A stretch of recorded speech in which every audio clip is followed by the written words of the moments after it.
अस्सलाम वालेकुम students, you are watching my YouTube channel learning with genius.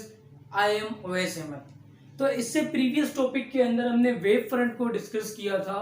तो आज के हम न्यू टॉपिक के साथ हाजिर हुए हैं। न्यू टॉपिक हमारा है पीरियोडिक मोशन। अच्छा, अब सबसे पहले हम ये देखते हैं कि पीरियोडिक मोशन क्या है। उसके बाद हम जो देखेंगे वो आपका है सिंपल हार्मोनिक मोशन। अच्छा, आप देखें पीरियोडिक मोशन आपके पास किस टाइप की मोशन होती है। तो यहाँ एनिमेशन वीडियो में देखें एक स्प्रिंग जो है आपका लटकाया गया है, उसके साथ एक मास को लटकाया गया है स्प्रिंग के साथ। वो जब स्प्रिंग को इस तरह नीचे खींचा, स्प्रिंग को नीचे खींचा, तो आप देख रहे हैं स्प्रिंग इस तरह up and down he move करता जा रहा है। मतलब स्प्रिंग क्या कर रहा है, वो इस तरह वाइब्रेशन कर रहा है, मतलब अपनी मोशन को बार बार रिपीट कर रहा है। जब उस स्प्रिंग को खींचा गया, वो नीचे आया, ऊपर गया, दोबारा वो रेगुलरली अपनी मोशन को इस तरह से रिपीट करता जा रहा है। तो इस तरह की मोशन क्या कहलाती है, आपके पास पीरियोडिक मोशन कहलाती है। तो डेफिनेशन देखें क्या लिखा हुआ है, मोशन रिपीटिंग इटसेल्फ। ऐसी मोशन जो अपने ही आप को बार बार रिपीट कर रही है। तो देखें जब स्प्रिंग को खींचा गया तो बार बार क्या कर रहा है, जिस तरह अप एंड डाउन मूव कर रहा था उसी तरीके से अपनी खुद ब खुद अपनी, एक बार हमने उसे नीचे खींचा तो खुद ब खुद अपनी जो मोशन को है वो रिपीट करता जा रहा है। A motion repeating itself in an equal interval time is referred to as periodic motion। कि ऐसी मोशन जो इक्वल इंटरवल ऑफ टाइम, मतलब कि एक सेकंड में उसने अप एंड डाउन मूव किया, अगले एक सेकंड में भी अप एंड डाउन मूव किया, मतलब इक्वल टाइम ले रहा है। मतलब कि इक्वल इंटरवल ऑफ टाइम के अंदर अपनी मोशन को, अपनी सेम मोशन को क्या कर रहा है, रिपीट करता जा रहा है। तो इस तरह की मोशन हमारे पास कौन सी मोशन कहलाती है, पीरियोडिक मोशन कहलाती है, जो अपनी मोशन को बार बार रिपीट करें। अब जरूरी नहीं है कि वाइब्रेटरी मोशन ही आपके पास जो है वो पीरियोडिक मोशन कहलाएगी। अब जैसा कि सन और अर्थ वो क्या कर रहे हैं कि रिवॉल्व कर रहे हैं, मुसलसल इस तरीके से क्या कर रहे हैं, मुसलसल मूव करते जा रहे हैं। अपनी जो मोशन को है इक्वल इंटरवल ऑफ टाइम के अंदर मुसलसल अर्थ और सन अपनी इक्वल इंटरवल टाइम के अंदर अपनी मोशन को रेगुलरली क्या कर रहे हैं, रिपीट करते जा रहे हैं। तो इस तरह की मोशन भी, सर्कुलर मोशन भी कभी कभार आपके पास, या ज्यादातर आपके पास सर्कुलर मोशन भी कौन सी मोशन होती है, पीरियोडिक मोशन। क्यों? क्योंकि ये भी अपनी मोशन को क्या कर रहा है, रिपीट कर रहा है। ऐसा नहीं कि मूव करते हुए वहां निकल गया, नहीं, रेगुलरली अपने जो इसका सर्कल है, जो अपनी हुदूद है, उसके अंदर मुसलसल अर्थ और सन भी मूव कर रहे हैं। तो आपने पीरियोडिक मोशन की दो एग्जांपल देखी, एक स्प्रिंग जो अपनी मोशन को इक्वल इंटरवल ऑफ टाइम के अंदर रिपीट कर रहा है, और एक आपने देखी सन और अर्थ की एग्जांपल जो मुसलसल क्या कर रही है, रिवॉल्व कर रही है। तो वो भी अपनी मोशन को रेगुलरली क्या कर रही है, रिपीट कर रही है। तो इस तरह की मोशन भी आपके पास क्या कहलाती है, पीरियोडिक मोशन कहलाती है। अच्छा, तो हमने पीरियोडिक मोशन देखा कि ऐसी मोशन जो अपनी मोशन को इट सेल्फ रिपीट करती है। अब हमारे पास है सिंपल हार्मोनिक मोशन, और यहाँ पर हम प्रूव भी करेंगे कि सिंपल हार्मोनिक मोशन क्या है और सिंपल हार्मोनिक मोशन किस तरह से पीरियोडिक मोशन है। अच्छा देखिए, सिंपल हार्मोनिक मोशन को समझने के लिए सबसे पहले आप इस डायग्राम को समझें कि इस डायग्राम के अंदर क्या है कि एक स्प्रिंग को यहाँ पर फिक्स किया हुआ है और उसके साथ क्या है, एक मास को लगा दिया। अच्छा, ये जो आप ब्लू से लाइन देख रहे हैं ना, ये इस स्प्रिंग की क्या है, मीन पोजीशन है। स्प्रिंग की ये क्या है, मीन पोजीशन है। मीन पोजीशन का मतलब होता है जहां पर ये स्प्रिंग रुका हुआ है, या आप ये भी कह सकते हैं कि ये इसकी फिक्स्ड पोजीशन है, जहां से स्प्रिंग मूव नहीं कर रहा, मतलब अपनी जगह पर फिक्स्ड है। अच्छा देखिए, जब अपनी जगह पर स्प्रिंग फिक्स्ड है, मतलब कहीं भी मूव नहीं कर रहा, तो उसका यहां पर डिस्प्लेसमेंट क्या होगा, उसने कोई भी रास्ता या डिस्प्लेसमेंट तय नहीं किया, तो इस जगह पर इसका डिस्प्लेसमेंट क्या होगा, जीरो। यहां पर हम डिस्प्लेसमेंट को शो करते हैं स्मॉल एक्स से। तो देखिए स्प्रिंग इस वाली डायग्राम के अंदर देखें, स्प्रिंग कहीं भी मूव नहीं कर रहा। तो जब स्प्रिंग मूव नहीं कर रहा तो जाहिर सी बात है कोई भी डिस्प्लेसमेंट तय नहीं कर रहा, तो यहां पर इसका डिस्प्लेसमेंट क्या है, जीरो है। ठीक है, अब देखिए हमने क्या किया, यहां से स्प्रिंग को इस तरह खींचा, यहां से जब स्प्रिंग को खींचा तो अपनी मीन पोजीशन से हम कहते हैं कि स्प्रिंग ने कितना एक्स डिस्टेंस तय कर लिया। जब स्प्रिंग रुका हुआ था, जब उसने कोई भी डिस्टेंस तय नहीं किया था, जब हमने उसकी स्प्रिंग को अपनी मीन पोजीशन से इस तरह खींचा तो उसने यहाँ पर कितना डिस्टेंस तय किया, हम कहते हैं कि एक्स डिस्टेंस को तय किया। अच्छा देखिए, जब एक्स डिस्टेंस को उसने तय किया ना, तो हम यहाँ कह सकते हैं कि उसके अंदर एक्सेलरेशन प्रोड्यूस। जाहिर सी बात है, हम जब किसी भी चीज मूव करती है या कोई भी चीज आपको मूव करते हुए नजर आती है तो वो आपके पास क्या कहलाती है कि उसने एक्सेलरेशन तय किया।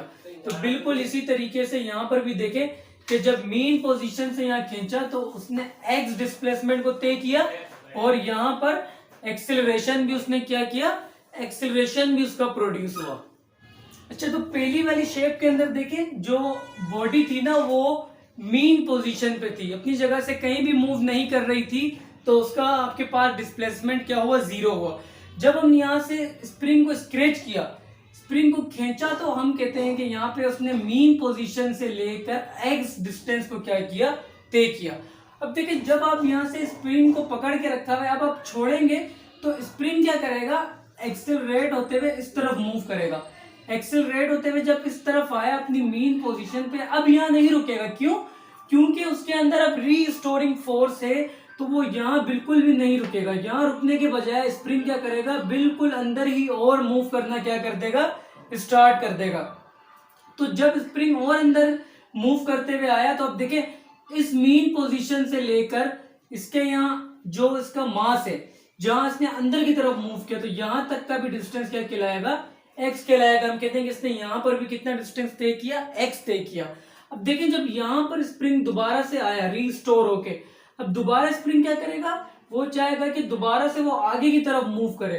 तो वो जब दोबारा आगे की तरफ मूव करना चाहेगा तो वो एक्सेलरेट होकर बिल्कुल इस तरह आगे जाएगा, यहां नहीं रुकेगा। अब दोबारा से वो क्या करेगा, अपनी मीन पोजीशन से बाहर निकल जाएगा। दोबारा जब यहां से यहां तक पहुंचेगा तो रीस्टोर होने के लिए दोबारा अपनी इस पोजीशन पे आएगा। तो बिल्कुल स्प्रिंग क्या कर रहा है, अपनी मोशन को इस तरीके से रिपीट करता रहेगा। रीस्टोरिंग फोर्स इस तरफ खींचेगी, जो यहां आने के बाद दोबारा ये वहां जाएगा। तो स्प्रिंग अपनी ही फिक्स्ड पोजीशन पर, अपनी ही मीन पोजीशन पर रहकर क्या करेगा, इस तरीके से वाइब्रेट करता रहेगा। मतलब अपनी मोशन को क्या कर रहा है, रिपीट कर रहा है। तो जो बॉडी अपनी मोशन को रिपीट करती है तो वो बॉडी की मोशन क्या कहलाती है, पीरियोडिक मोशन। तो इससे हमें यह पता चला कि ये मोशन सिंपल हार्मोनिक मोशन भी आपकी कौन सी मोशन है, पीरियोडिक मोशन है। क्यों? क्योंकि ये भी आपके पास रिपीट हो रही है। अब यहां पर इसकी एक छोटी सी डेरिवेशन है जो आपने देखनी है कि वो किस तरीके से आप डेरिवेशन को इसको कर सकते हैं। बिल्कुल छोटी सी एक डेरिवेशन है। देखिए, यहां मैं बताता हूं कि यहां कह रहा है कि ए जो है ना वो डायरेक्टली प्रोपोर्शनल है माइनस एक्स है। अब देखिए ये किस तरह, अब जितना ज्यादा एक्सेलरेशन प्रोड्यूस होगा, देखिए यहां पर बॉडी जब यहां पर थी अपनी मेन पोजीशन के ऊपर, फिक्स पोजीशन के ऊपर, जब हमने यहां से खींचा तो जाहिर सी बात है हमने उसके अंदर क्या प्रोड्यूस कर रहे हैं, एक्सेलरेशन प्रोड्यूस कर रहे हैं। अब देखें डिस्टेंस की डायरेक्शन तो इस तरफ है, डिस्टेंस आपका इस तरफ तय हो रहा है और आपका जो है एक्सेलरेशन जो है वो उसके अपोजिट डायरेक्शन में है। इसका मतलब आप जितना ज्यादा उसको खींचेंगे, जितना ज्यादा उसको डिस्टेंस तय करवाएंगे अपनी मीन पोजीशन से, जब छोड़ने के बाद वो उतनी ही स्पीड से एक्सेलरेट होते हुए आगे आएगा। मतलब डायरेक्टली प्रोपोर्शनल का रिलेशन ये शो करता है कि अगर एक चीज बढ़ेगी तो दूसरी भी खुद ब खुद बढ़ेगी। जब आपने मीन पोजीशन से इसका डिस्प्लेसमेंट जितना ज्यादा आप तय करवा रहे हैं, जितना ज्यादा उसको खींच रहे हैं, तो वो एक्सेलरेट होने के बाद उतनी ही स्पीड से क्या होगा, उतने ही एक्सेलरेशन से आगे की तरफ आएगा।